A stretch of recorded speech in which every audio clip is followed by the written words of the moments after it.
naawa rin ako sa kanya kasi mabait siya eh.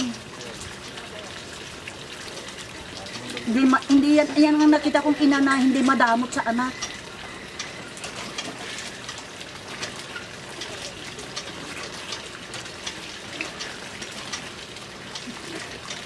Alam mo, pag humingi yung si Jess, sabi niya, kahit may cellphone pa, nanay, pahingi ng pambili ng cellphone. Alam mo ba, 2 araw lang nagpapadala na ng pera.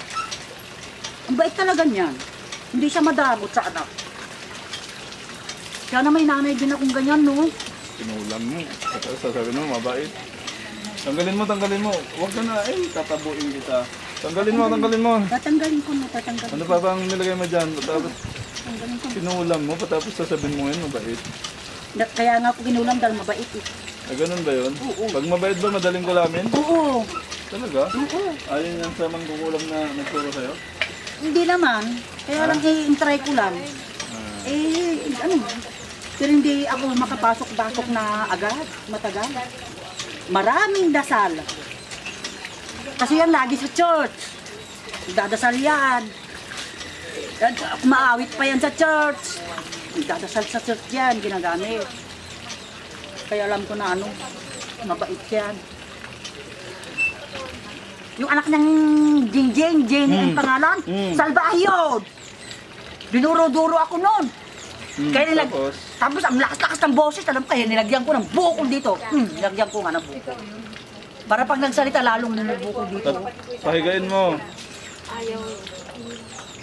Pahigain mo. Pero natanggal na, tinanggal ko na lahat. Ang hinihingi ko na lang, mapatawad nila ako. Kahit hindi nila ako mahalin, basta mapatawad na lang. Hindi palengke to. Hindi to tawaran! Huwag ka nang magalit sa akin, ikaw naman. Tanggalin mo. Oo, tatanggalin ko. Sa ano ka humingi ng tawad sa palengke? Saan sa palengke? Sa palengke, pag bumibili, di ba? Humingi ng tawad. Yung bibili ng pagkain? Oo. Hindi ako mahilig nun. Mayabang ako eh. Hindi ako nang marunong tumawad. Kunwari may pera ako kahit wala.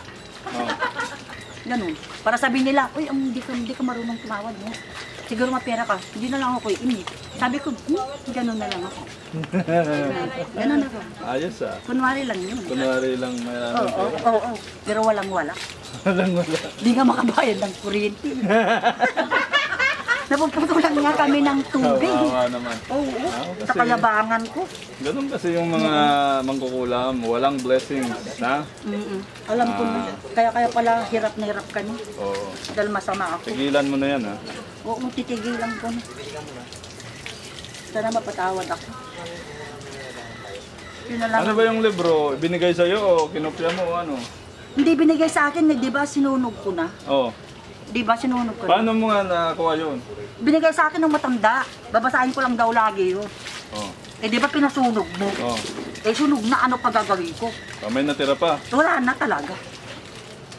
Baka pumunta ka na naman dun sa matanda. Hindi, wala na yun eh. Namatay na rin yun.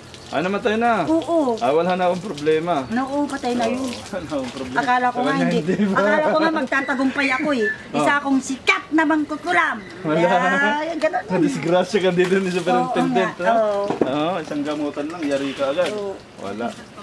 Siyang sikat na mangkukulam, sana ang papel ko sa mundo. Di ba? Tanggalin mo na, bilisan mo. Kasi marami kang maging kaibigan pag sikat ka. Di ba? Tingnan mo yung manugang niya. No, ganito ko sa'yo. Dati sikat siya doon. Kasi chismosa rin yun. Nung dumating ako, mas sikat ako. Sino anong pangalan ng manugang? Akay.